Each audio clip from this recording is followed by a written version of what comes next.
Dan saudara, baru saja Anda melihat di layar kaca Anda, Menteri Keuangan Sri Mulyani akhirnya menyelesaikan pertemuan dengan Prabowo Subianto. Kita akan dengarkan, karena ini sangat menarik saudara, apa hasil pertemuan yang cukup lama di dalam tadi.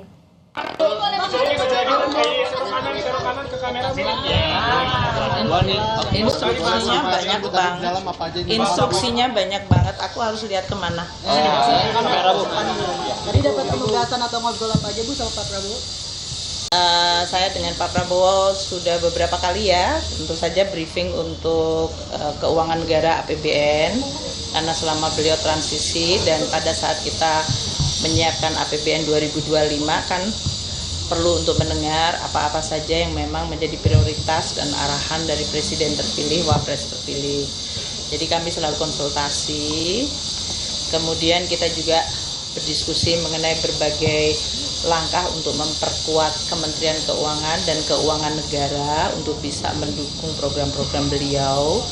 Makanya berbagai arahan mengenai pengelolaan dari sisi penerimaan negara, pajak, bea cukai, PNBP, belanja negara untuk kementerian lembaga maupun untuk transfer ke daerah, dan juga berbagai investasi yang dilakukan itu perlu dioptimalkan, ditingkatkan kualitasnya, diyakinkan untuk efektivitasnya, terutama untuk manfaat kepada masyarakat. Beliau perhatian sangat kepada bagaimana dampak APBN kepada masyarakat. Itu menjadi tekanan beliau.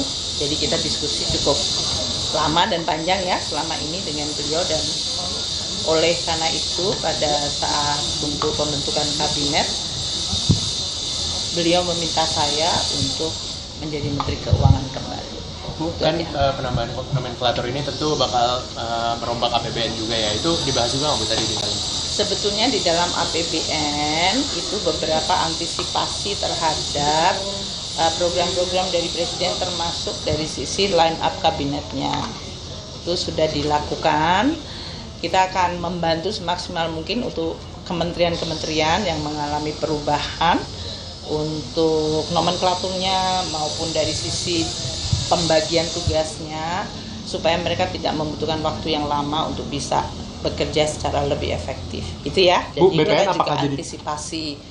Jadi itu Pak Prabowo bicara tentang Kementerian Keuangan sebagai satu kementerian. Bu, BPN apakah jadi dibentuk Bu? Badan Penerimaan Negara jadi dibentuk nggak Bu? Bahasnya nggak Bu? Memang banyak yang dititip oleh Pak Prabowo. Bu, kamera Bu. Enggak juga, kita tetap, artinya diskusinya kan enggak cuman malam ini ya, jadi sudah beberapa kali diskusi. Jadi saya rasa yang disampaikan beliau tetap konsisten, jaga keuangan negara, jaga APBN, jaga Kementerian Keuangan, perkuat terutama dari sisi baik penerimaannya maupun dari belanjanya, serta berbagai langkah-langkah investasi dan penggunaan keuangan negara. Konsisten beliau selalu mengatakan begitu. Sampai Ibu tadi memberikan jika ada kementerian baru untuk sisi penganggaran, kira-kira butuh berapa lama Bu? Tadi kan seperti disebutkan. Ya nanti kita akan berhubungan dengan para menteri untuk bisa membantu semaksimal mungkin dari kami, dari anggarannya, dari organisasinya, dari penunjukan pejabatnya, sehingga program-program yang akan dilakukan sehingga bisa jalan secara cepat. Bu, memastikan jadi Ibu kembali Ibu tadi kembali menerima pemisahan Kementerian Penerimaan Negara enggak ada Ibu ya? Bu, jadi Kemenkeu masih satu Ibu ya? Iya, besar.